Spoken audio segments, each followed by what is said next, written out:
महर्षि दधीची, लोकहित और परोपकार के लिए दान की अपनी अस्थियां। जानिए महर्षि दधीची की कथा। भारत की भूमि पर कई ऐसे परोपकारी राजा और साधु संत आदि हुए हैं जिनकी कथाएं आज भी मनुष्य मात्र को प्रेरणा देने का काम करती है। ऐसे ही एक ऋषि थे महर्षि दधीची। वह एक ऐसे ऋषि थे जो मानव जाति के हित के लिए अपना जीवन दान देने में जरा भी नहीं हिचकिचाए। आइए पढ़ते हैं उनकी कथा। महर्षि दधीची की तपस्या भंग करना चाहते थे इंद्र। वृत्रासुर नामक राक्षस ने देवलोक पर किया कब्जा। जानिए कैसे महर्षि की अस्थियां बनी वृत्रासुर का काल। दधीची प्राचीन काल के परम तपस्वी और ख्याति प्राप्त महर्षि थे। कहने को तो भारतीय इतिहास में कई दानी हुए हैं, किंतु मानव कल्याण के लिए अपनी अस्थियों का दान करने वाले मात्र महर्षि दधीची ही थे।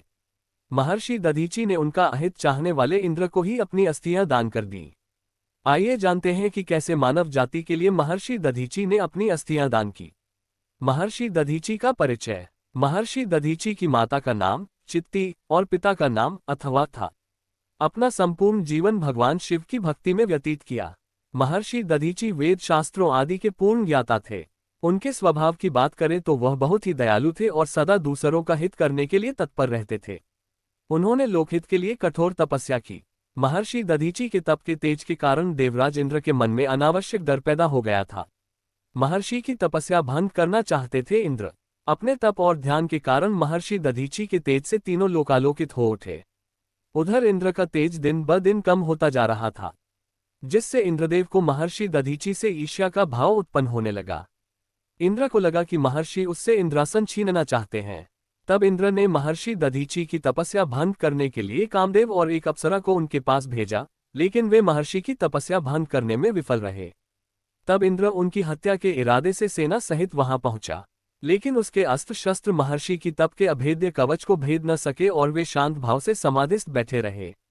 अपने असफल प्रयासों से हारकर इंद्र स्वर्ग लौट गए।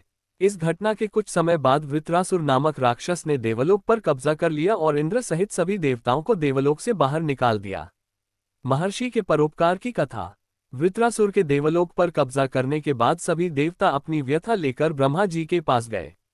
तब प्रजापिता ब्रह्मा जी ने उन्हें एक उपाय बताया कि पृथ्वी लोक में दधीची नाम के एक महर्षि रहते हैं। यदि वे अपनी अस्थियों का दान कर दे तो उन अस्थियों से एक वज्र बनाकर वृत्रासुर राक्षस को मारा जा सकता है। इसलिए उनके पास जाकर उनकी अस्थियां मांगो। परंतु देवराज इंद्र महर्षि दधीची के पास जाने से कतरा रहे थे। वह सोचने लगे कि मैंने जिनकी हत्या का प्रयास किया वह मेरी सहायता क्यों करेंगे, लेकिन इसके अलावा कोई और उपाय नहीं था। इसलिए इंद्र महर्षि दधीची के पास पहुंचा और झिझकते हुए बोला, महात्मन, तीनों लोकों के मंगल हेतु हमें आपकी अस्थियां चाहिए। इस पर महर्षि बड़ी ही विनम्रता के साथ बोले, हे इंद्रदेव, यदि मेरी अस्थियों से मानव और देव जाति का कुछ हित होता है मैं सहर्ष अपनी अस्थियों का दान देने के लिए तैयार हूं। इंद्र ये सुनकर हैरत में पड़ गए। अस्थियों से बनाया तेजवान व्रज। महर्षि ने योग विद्या से अपना शरीर त्याग दिया। महर्षि के शरीर की त्वचा, मांस और मज्जा उनके शरीर से अलग हो गए। मानव देह के स्थान पर सिर्फ उनकी अस्थियां ही शेष रह गईं। इंद्र ने उन अस्थियों को श्रद्धापूर्वक नमन किया और उन्हें ले जाकर तेजवान नामक व्रज बनाया। इसी व्रज के बल पर उन्होंने वृत्रासुर का वध कर डाला और तीनों लोग उसके भय से मुक्त हो गए। साथ ही देवताओं को भी अपना देवलोक पुनः प्राप्त हो गया।